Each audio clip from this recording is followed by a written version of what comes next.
ഇയറിൻ്റെ നമ്മുടെ main ഫങ്ഷനായ hearing നമ്മൾ കഴിഞ്ഞ ക്ലാസ്സിൽ പഠിച്ചു കഴിഞ്ഞു. അപ്പോൾ ഇനി ഇയറിന് ഒരു ജോലി കൂടെ ഉണ്ടെന്ന് പറഞ്ഞു, അതാണ് ബോഡി ബാലൻസ്, ശരീരത്തിൻ്റെ തുലനനില പാലിക്കണം. അപ്പം നമ്മൾ ഹിയറിങ്ങിൻ്റെ മെയിൻ പാർട്ടായിട്ട് പഠിച്ചത് ആര്? കോക്ലിയ വരെയുള്ള ഭാഗങ്ങൾ ഓർമ്മയുണ്ടായിരിക്കും. പിന്നെ ആഡിറ്ററി കനാൽ, പിന്നെ ear drum, ear ossicles, oval window, cochlea. കോക്ലിയയുടെ ഉള്ളിലാണ് റിസപ്റ്റർ ഇരിക്കുന്നത്. ഏതിൻ്റെ റിസപ്റ്റർ? Audio receptor. ശ്രവണത്തിൻ്റെ ഗ്രാഹികൾ അതിൻ്റെ ഉള്ളിലാണ്. അത് നമ്മൾ ചെവിക്കുടം മുതൽ കോക്ലിയ വരെയുള്ള ഭാഗങ്ങൾ, അത് ശ്രവണത്തെ സഹായിക്കും. കോക്ലിയയുടെ ഉള്ളിലിരിക്കുന്ന ഗ്രാഹികൾ ഉദ്ദീപിപ്പിക്കപ്പെടും, ആവേഗങ്ങൾ രൂപപ്പെടും, മസ്തിഷ്കത്തിലേക്ക് കൊണ്ടുപോകും. അപ്പോൾ നമ്മൾ കേൾക്കും. അവിടെ ഒരു നാഡിയുടെ പേര് അത് പ്രത്യേകം ശ്രദ്ധിക്കണം, ശ്രവണനാഡി അല്ലെങ്കിൽ ആഡിറ്ററി നെർവ്. അതാണ് കൊണ്ടുപോകുന്ന ഇമ്പൾസിനെ സെറിബ്രത്തിലേക്കാണ് കൊണ്ടുപോകുന്നത്. അത് ഞാൻ എടുത്തു പറയാൻ കാരണം അടുത്ത ബോഡി ബാലൻസിങ് പഠിച്ചു വരുമ്പോൾ നമുക്ക് മനസ്സിലാവും എന്താണ് അത് എടുത്തു പറയാൻ കാരണം. എപ്പോഴും കൺഫ്യൂഷൻ ഉണ്ടാക്കുന്ന, എല്ലാവരുടെയും ഒരു മാർക്ക് നഷ്ടപ്പെടുത്തുന്ന ഒരു ക്വസ്റ്റ്യൻ ചോദിക്കുന്ന ഭാഗമാണ്. അപ്പോൾ ഇതും കൂടെ പഠിച്ചിട്ട് പറഞ്ഞുതരാം.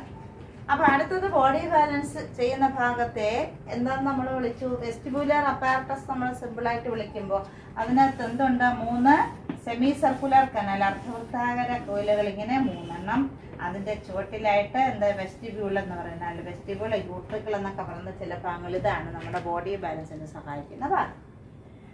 ഇനി ഇതിനകത്ത് നമ്മൾ കോക്ലിയയുടെ ഉള്ളിൽ ഫ്ലൂയിഡ് ഉണ്ടെന്ന് പറഞ്ഞില്ലേ, എൻഡോലിംബ് എന്ന് പറയുന്ന ഫ്ലൂയിഡ് ഉണ്ടെന്ന് പറഞ്ഞതുപോലെ ഈ സെമി സർക്കുലർ കനാലിൻ്റെ ഉള്ളിലും അതിൻ്റെ ഒരു ടിപ്പ് വന്നിട്ട് ഇങ്ങനെ ഒരു പ്രൊജക്ഷൻ ഉണ്ടാകും. ഇതിനെ ആംബുല എന്നൊക്കെയാണ് വിളിക്കുന്നത്. ഇതിൻ്റെ ഉള്ളിലും അപ്പോൾ ഈ വെസ്റ്റിബ്യൂളിൻ്റെ ഉള്ളിലും ഒക്കെ ഉണ്ടാകും ഫ്ലൂയിഡ് ഉണ്ടാകും. ഈ ഫ്ലൂയിഡിൻ്റെ അകത്ത് റിസപ്റ്ററുകളും ഉണ്ടാകും. ഇനി എങ്ങനെയാണ് നമ്മൾ ബോഡി ബാലൻസിങ്, നമ്മൾ എങ്ങനെയാണ് നമ്മുടെ ശരീര തുലനനില പാലനത്തെ ചെവി സഹായിക്കുന്നതൊക്കെ? നമ്മുടെ തലയോ മറ്റോ ശരീരഭാഗങ്ങളോ ചലിക്കുമ്പോൾ ഈ ചലനത്തിനനുസരിച്ച് സെമി സർക്കുലർ കനാലിലെയോ വെസ്റ്റിബ്യൂളിലെയോ ആ ഫ്ലൂയിഡ് ഇങ്ങനെ വേവിലേക്ക് മൂവ്മെൻ്റ് ഉണ്ടാകുകയും അതിൻ്റെ ഫലമായിട്ട് ഈ ഗ്രാഹികൾ റിസപ്റ്റേഴ്സ് ഉത്തേജിപ്പിക്കപ്പെടുകയും ഉദ്ദീപിപ്പിക്കപ്പെടുകയും സ്റ്റിമുലേറ്റ് ചെയ്യപ്പെടുകയും അവിടെ ഇമ്പൾസുകൾ ജനറേറ്റ് ചെയ്യുകയും ചെയ്യും. ഇനി ഇമ്പൾസിൽ നിങ്ങളുടെ പുസ്തകത്തിൽ ഇങ്ങനെ കോക്ലിയയുടെ അറ്റത്തൂടെയൊക്കെയാണ് കൊടുത്തിട്ടുള്ളത്. ഈ കോക്ലിയ ഇതിനകത്ത് ഉൾപ്പെടില്ല. ഇനി ഇവിടെ നിന്ന് ഈ ഇമ്പൾസുകളെ കൊണ്ടുപോകുന്ന നെർവിൻ്റെ പേരാണ് വെസ്റ്റിബ്യുലർ നെർവ് എന്നാണ് അതിൻ്റെ പേര്. എന്താണ്? വെസ്റ്റിബ്യുലർ നെർവ്. ഇനി എവിടെ കൊണ്ടുപോകണം? സെറിബ്രത്തിൽ കൊണ്ടുപോയാൽ പറ്റില്ല. സെറിബ്രത്തിന് തുലനനിലയുടെ ജോലിയില്ല. തുലനനിലയുടെ ജോലി ചെയ്യുന്നത് ആരാ? സെറിബെല്ലമാണ് ചെയ്യുന്നത്. അപ്പോൾ വെസ്റ്റിബ്യുലർ നെർവ് സെറിബെല്ലത്തിലേക്ക് കൊണ്ടുപോകുമ്പോൾ നമ്മൾ കേൾക്കും. അപ്പോൾ ഇവിടെ 2 നെർവുകൾ ചെവിയിൽ നിന്ന് പോകുന്നുണ്ട് ബ്രെയിനിലേക്ക്. ഒന്ന് ആഡിറ്ററി നെർവ്, അതെവിടെ പോകും? സെറിബ്രത്തിലേക്ക് പോകും, അത് കേൾവിക്ക് വേണ്ടിയിട്ട്.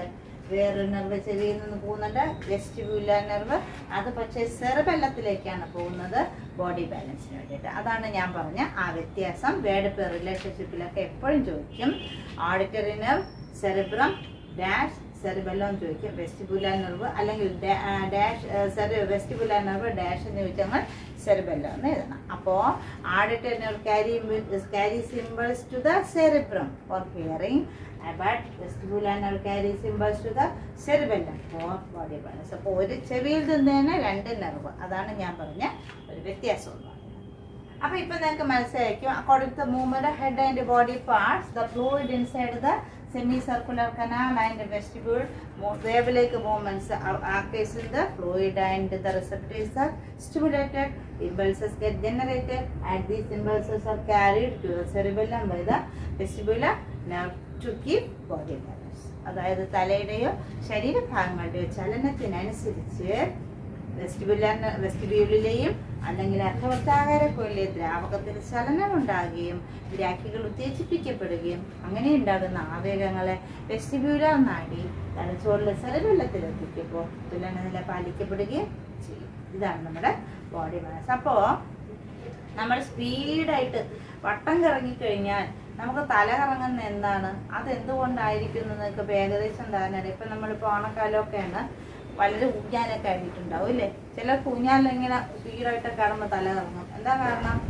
അവിടെ നമ്മുടെ ഫ്ലൂയിഡ് ഈ വെസ്റ്റിബ്യൂളിലെ സെമി സർക്കുലർ ഫ്ലൂയിഡിലൊരു മൂവ്മെൻറ്റിൽ ഒരു ഇറഗുലർ മൂവ്മെൻ്റ് ആയതുകൊണ്ട് പിന്നെ നമ്മുടെ സ്പീഡായിട്ട് ഇങ്ങനെ തല കറക്കി നമ്മൾ പിള്ളേരെ എടുത്തിട്ട് ഇങ്ങനെ വട്ടം കറക്കിയിട്ട് അങ്ങ് വിട്ടു നോക്കി ബാലൻസ് ഇല്ലാതെ ഉരുണ്ട് വീഴും. എന്താ കാരണം? അപ്പോൾ അവർ ഇറഗുലർ മൂവ്മെൻ്റ് ആണ് അവിടെ ഉണ്ടാകുക.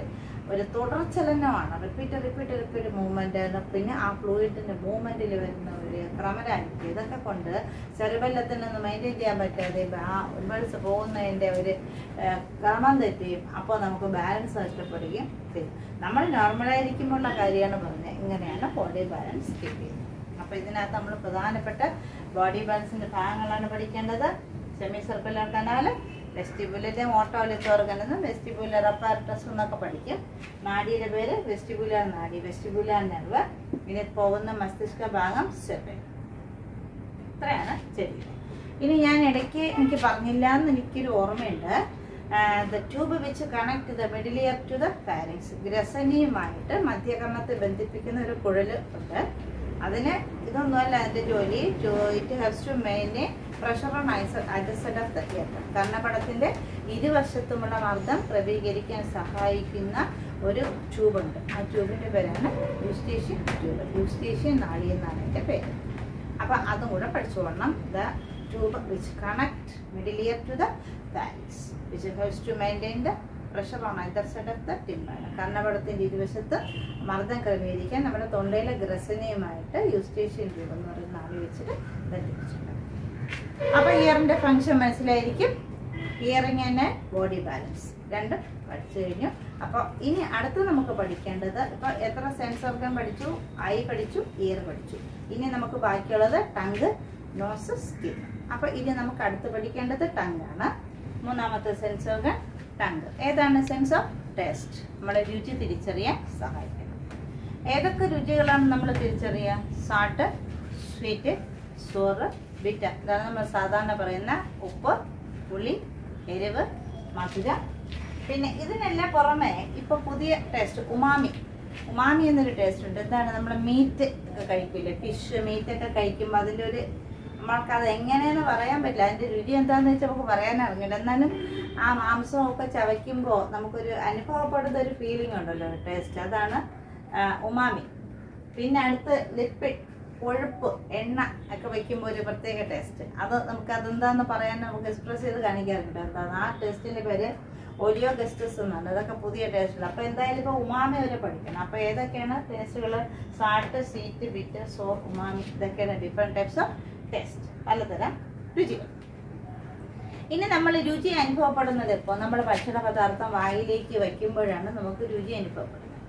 ഇനി നമുക്കറിയാം, നമ്മൾ ഭക്ഷണം കഴിക്കാനിരിക്കുമ്പോൾ നമുക്ക് ജലദോഷം വന്നു കഴിഞ്ഞാൽ നമുക്ക് ഭക്ഷണം ഇഷ്ടപ്പെടില്ല. കാരണം എന്താ? നമുക്ക് അതിൻ്റെ മണം അനുഭവപ്പെടാത്തതുകൊണ്ട്.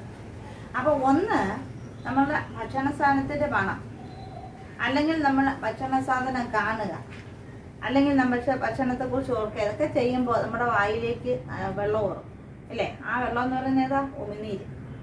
അപ്പോൾ ഉമിനീരിൻ്റെ സെക്രേഷൻ കൂടും, സലൈവ സെക്രേഷൻ കൂടും. എന്തിനാ?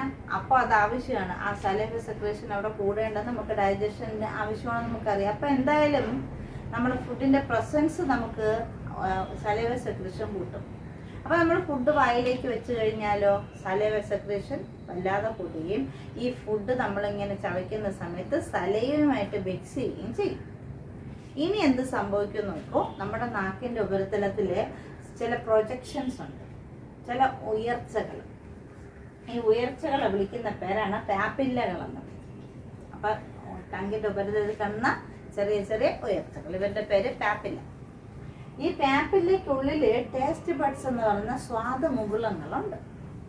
ഈ സ്വാദുമുകുളങ്ങളാണ് പലതരം സ്വാദുമുകുളങ്ങൾ. ഓരോ തരം ടേസ്റ്റിനെ സ്വീകരിക്കാനും ഓരോ ടൈപ്പ് സ്വാദുമുകുളങ്ങൾ, ടേസ്റ്റ് ബഡ്സ് ഉണ്ട്. ഇതെല്ലാം പ്രത്യേകം ടേസ്റ്റ് ബഡുകളാണ്. നമ്മൾ ശരിക്കും കയ്പ്പ് ഉള്ള നമ്മൾ ഗുളികയൊക്കെ കഴിക്കാതിരിക്കാൻ നമ്മൾ ശരിക്കും എന്താ ചെയ്യുന്നത്? അങ്ങ് അകത്ത് വച്ചിട്ട് നമ്മൾ വെള്ളം ഒഴിക്കും. എന്തിനാ? കഴിക്കാതിരിക്കാൻ ചെയ്യുന്നതാണ്. പക്ഷേ ആ വെള്ളം ഒഴിക്കുമ്പോഴേക്കും അത് അവിടെ കയറി ഒട്ടിപ്പിടിക്കും. നന്നായിട്ട് കയ്പ്പ് രുചി നമ്മൾ തിരിച്ചറിയാൻ ശരിക്കും അതിൻ്റെ റിസപ്റ്റേഴ്സ് കൂടുതലിരിക്കുന്നത് അവിടെ തന്നെയാണ്. നമ്മുടെ ടങ്ങിൻ്റെ അങ്ങറ്റത്താണ് ബിറ്റർ ടേസ്റ്റ് കൂടുതൽ അനുഭവപ്പെടാൻ സഹായിക്കുന്ന ടേസ്റ്റ് പെട്ടിരിക്കുന്നത്. പക്ഷെ നമ്മൾ അവിടെ വെച്ച് കഴിക്കില്ലേ. അതുപോലെ ഒരു അൺഈവൻ ഡിസ്ട്രിബ്യൂഷൻ ആണെങ്കിലും നാട്ടിൻ്റെ ബലത്തിലൊത്തിലും ഉണ്ട്. എന്തുണ്ട്? പ്രൊജക്ഷൻസ് എന്ന് പാപ്പില്ല ഉണ്ട്. പാപ്പില്ലയ്ക്കുള്ളിലെ ടേസ്റ്റ് ബഡ്സും ഉണ്ട്. ഈ ടേസ്റ്റ് ബഡിൻ്റെ ഉള്ളിലാണ് ആയിരിക്കുന്നത്? റിസപ്റ്റേഴ്സ് ഇരിക്കും. ഈ റിസപ്റ്റേഴ്സുകൾ നമ്മൾ വിളിക്കുന്ന കീമോ റിസപ്റ്റേഴ്സ്, രാസഗ്രാഹികൾ എന്ന് വിളിക്കും. അപ്പോൾ എങ്ങനെയാന്ന് നോക്കോ, ഇതൊരു ടാപ്പിലെന്ന് പറയുന്ന പ്രൊജക്ഷൻ ആണെങ്കിൽ ഇതിൻ്റെ സെൻറ്ററിൽ ഒരു ഹോളുണ്ട് കേട്ടോ. ഇതിൻ്റെ അകത്തൂടെ ഇങ്ങനെ പോകുമ്പോൾ ഇതിൻ്റെ അകത്താണ്, ഉള്ളിലാണ് അതിരിക്കുന്ന റിസപ്റ്റേഴ്സ്. അപ്പോൾ എവിടെ കൂടെ ഇറങ്ങി പോകണം, ഈ ഫുഡ് പാർട്ടിക്കിൾ സലവേ ഡിസോൾവ് ചെയ്ത് ഇതിനകത്തോട്ട് ഇറങ്ങി പോകുമ്പോൾ ഇവിടെ ഇരിക്കുന്ന റിസപ്റ്റേഴ്സ് സ്റ്റിമുലേറ്റ് ചെയ്യുകയും ഇമ്പൾസ് ഉണ്ടാകുകയും നെർവ്, അതായത് ടങ്കിൽ നിന്ന് പോകുന്ന നെർവ് സെറിബ്രത്തിൽ എത്തിക്കുമ്പോൾ നമ്മുടെ രുചി തിരിച്ചറിയുകയും ചെയ്യും.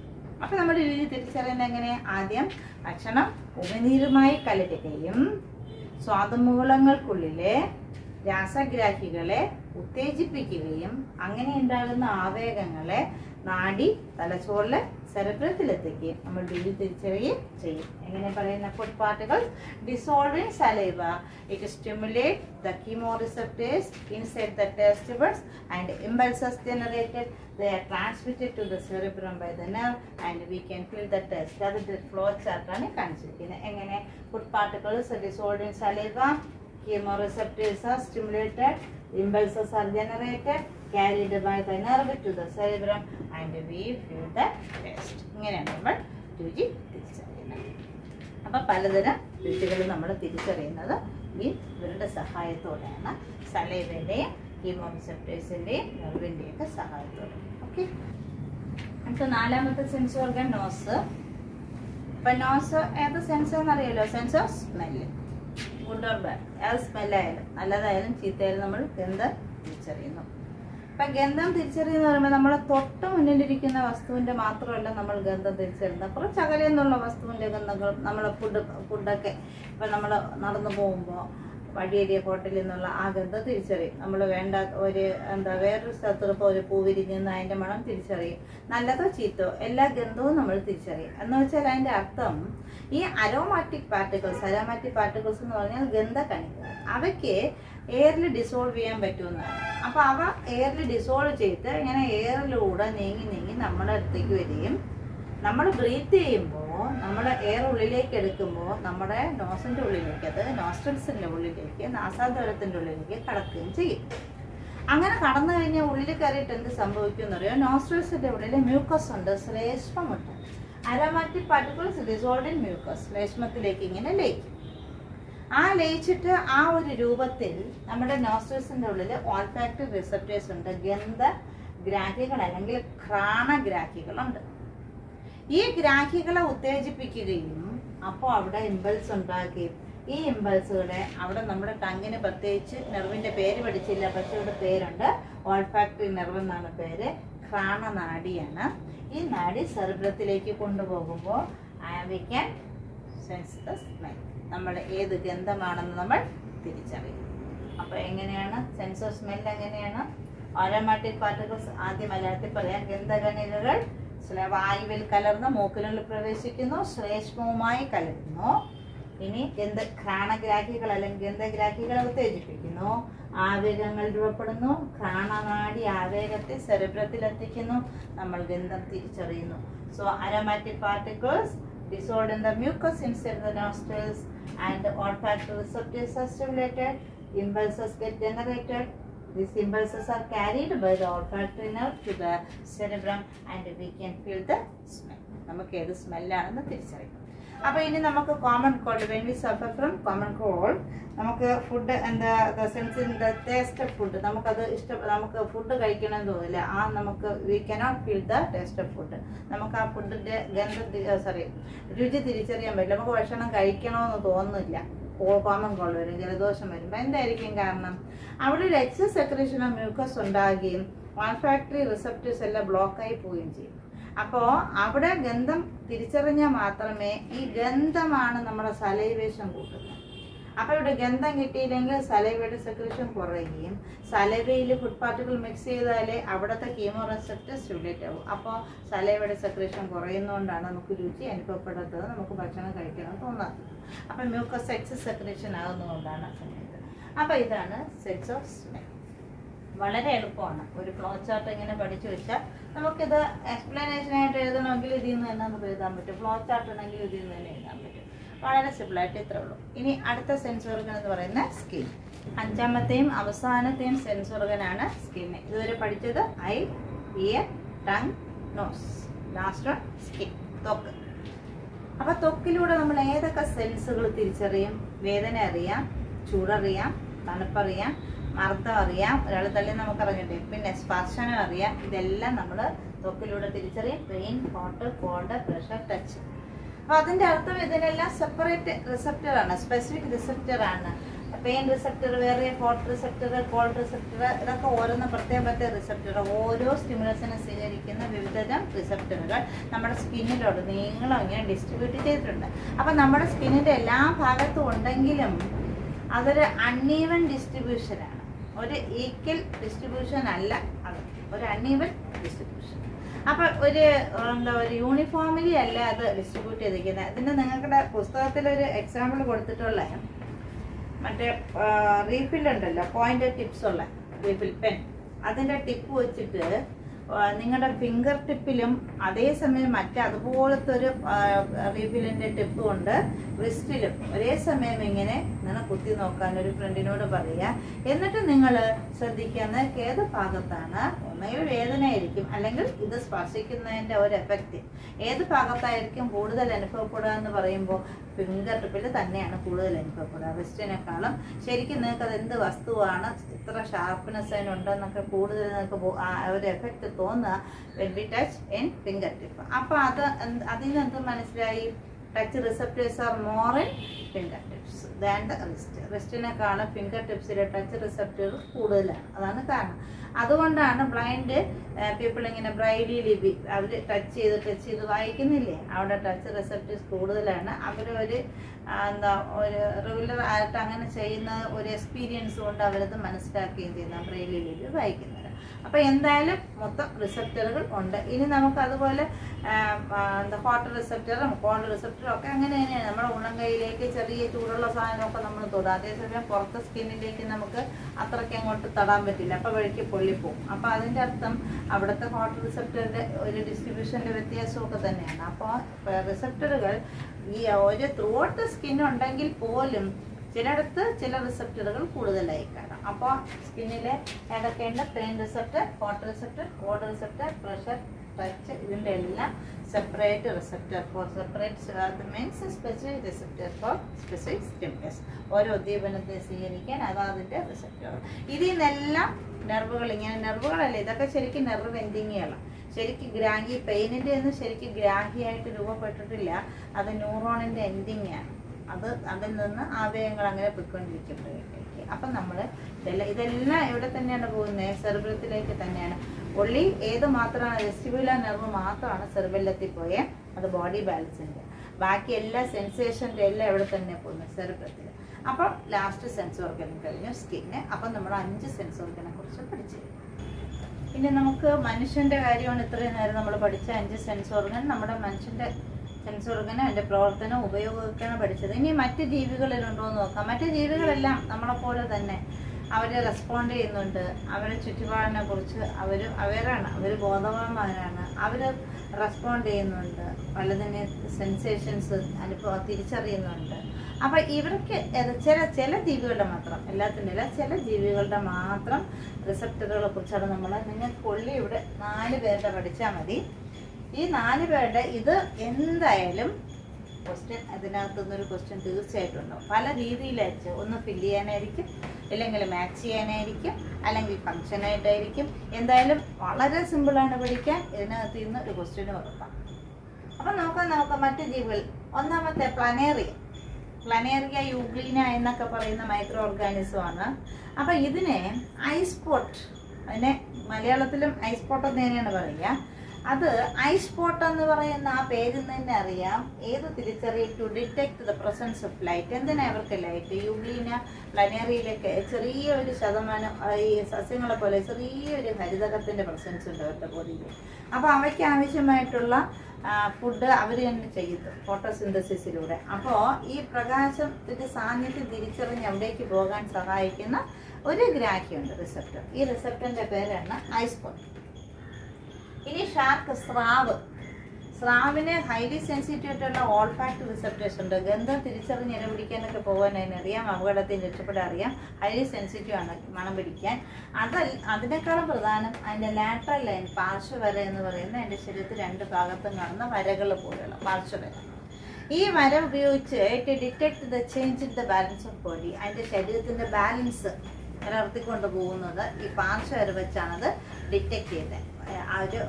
ഒരു ബോഡി ബാലൻസ്, ശരീരത്തിൻ്റെ തുലനനില പാലിച്ചുകൊണ്ട് അത് മുന്നോട്ട് പോകുന്ന ഈ ലാറ്ററൽ ലൈനിൻ്റെ സഹായത്തോടെ പാർശ്വവര. അതാണ് ഷാർക്കിൻ്റെ ഏറ്റവും പ്രധാനപ്പെട്ട റിസൾട്ട്.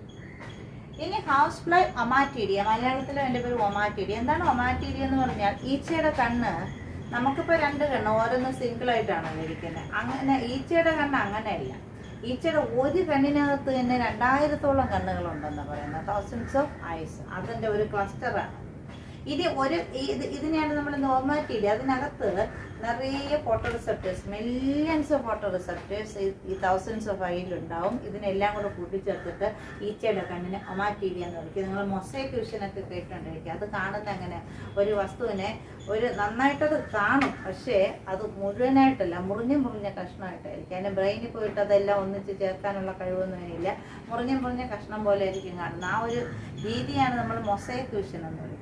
അപ്പോൾ ഈച്ചയെ കാണാൻ സഹായിക്കുന്ന ഒമാറ്റീഡിയാണ് അതിൻ്റെ റിസൾട്ട്. ഇനി സ്നേക്ക്, പാമ്പ് വെറുതെ ഇരിക്കുമ്പോൾ ഇങ്ങനെ നാക്ക് നീട്ടി ഇരിക്കില്ലേ. അപ്പോൾ നമ്മൾ പാമ്പിനെ കാഴ്ചയില്ല, പ്രകാശമുള്ളപ്പോൾ ഒട്ടും കാഴ്ചയില്ല. പിന്നെ നമ്മൾ പറയും പാമ്പ് ഭയങ്കര ചെവിയാന്ന് പറയും, പാമ്പിന് ചെവിയുമില്ല. പാമ്പ് വെറും വൈബ്രേഷനാണ് തിരിച്ചറിയുന്നത്. പക്ഷേ പാമ്പ് ശരിക്കും ഫ്രണ്ടിലുള്ള വസ്തു അതെന്താണെന്നും പിന്നെ ചിലതിലൊക്കെ അതിൻ്റെ ചൂട്, താപഗ്രാഹികളുണ്ട് ചില, അത് വൈപ്പർ പോലുള്ള ചിലതിനൊക്കെ ഉണ്ട് അങ്ങനെ താപഗ്രാഹികൾ. ഇപ്പം എലിയൊക്കെ ഓടിപ്പോയാലൊക്കെ അത് ചൂട് പിടിച്ചറിയാം, എങ്ങനെയെന്നറിയാം. അങ്ങനത്തെ ചില അതുണ്ട്. സാധാരണ എല്ലാ പാമ്പുകളും ചെയ്യുന്നത് ജാക്കബ്സൺസ് ഓർഗനാണ്, ഗന്ധഗ്രാഹിയാണത്. പാമ്പിങ്ങനെ നാക്ക് ഇങ്ങനെ വെളിയിലോട്ട് നീട്ടിക്കൊണ്ടിരിക്കും. അപ്പോൾ ഈ ഗന്ധകണികൾ നമ്മുടെ മൂക്കിനുള്ളിൽ കയറി ശ്ലേഷ്മത്തിൽ ലയിക്കുന്നത് പോലെ ഗന്ധകണികൾ പാമ്പിൻ്റെ നാക്കിലോട്ട് ഇങ്ങനെ ഒട്ടിപ്പിടിക്കും. എന്നിട്ട് പാമ്പ് ഈ നാക്ക് അകത്തേക്ക് വലിക്കുമ്പോൾ അതിൻ്റെ ഓറൽ കാവിറ്റിയുടെ മുകളിൽ ഒരു upper side of the mouth ഇങ്ങനെ ഒരു ഓർഗൻ ഇരിക്കും. ഇതാണ് അതിൻ്റെ ജാക്കബ്സൺസ് ഓർഗൻ എന്ന് പറയുന്ന ഓർഗൻ. ഈ നാക്കിൽ പറ്റിപ്പിടിച്ചിരിക്കുന്നത് ഇവിടെ പോയി മുട്ടും ഈ ഗന്ധകണികൾ. ഉടനെ തന്നെ ഇവിടെ ഇമ്പൾസ് ജനറേറ്റ് ചെയ്യുകയും ഇതിൻ്റെ ബ്രെയിന് തിരിച്ചറിയുകയും ഒരു നെർവ് വഴി അവിടെ എത്തിക്കും. ബ്രെയിന് തിരിച്ചറിഞ്ഞിട്ട് പാമ്പിന് മനസ്സിലാക്കിച്ചു കൊടുക്കും അത് ഏത് തരം ഗന്ധമാണ്, അതിന് ആപത്തുണ്ടാക്കുന്നതാണോ, അതിന് പിടിക്കാൻ പറ്റിയ ഏരിയയുടെ ഗന്ധമാണോ എന്താണെന്നൊക്കെ പാമ്പ്. അപ്പോൾ ഗന്ധത്തിലൂടെയാണ് പാമ്പ് തിരിച്ചറിയുന്നത്. അതിന് വേണ്ടിയിട്ടാണ് ഇത് ഇടയ്ക്കിടയ്ക്ക് നാക്കിങ്ങനെ വെളിയിലിട്ട് അകത്തെടുത്തുകൊണ്ടിരിക്കുന്നത്. അപ്പോൾ ജാക്കബ്സൺസ് ഓർഗൻ എന്തിനാണ്? ടു സ്മെല്ലാണ് അത് തിരിച്ചറിയുന്നത്. എവിടെയാണ് ജാക്കബ്സൺസ് ഓർഗൻ കാണുന്നത്? Roof of the oral cavity, മൗത്തിൻ്റെ റൂഫിലാണ് അത് കാണുന്നത്. അപ്പോൾ the aromatic particles stick on the tongue and stimulate the receptors in Jacobson's organ, and these are carried by the olfactory nerve, and the snake can smell the presence of അത് ഏതായാലും അതിൻ്റെ പ്രേയിലും എന്തായാലും ഒരു ഡേഞ്ചർ ആണെങ്കിൽ it can smell, അത്രേ ഉള്ളൂ. അതിന് ഗന്ധം തിരിച്ചറിയാൻ പറ്റും. അപ്പോൾ ഇത്രയും നന്നായിട്ട് പഠിച്ചോളൂ. അതിൻ്റെ ഫങ്ഷൻ എങ്ങനെ എന്നുള്ളതിനേക്കാളും ഈ പേരുകളാണ് പ്രധാനം.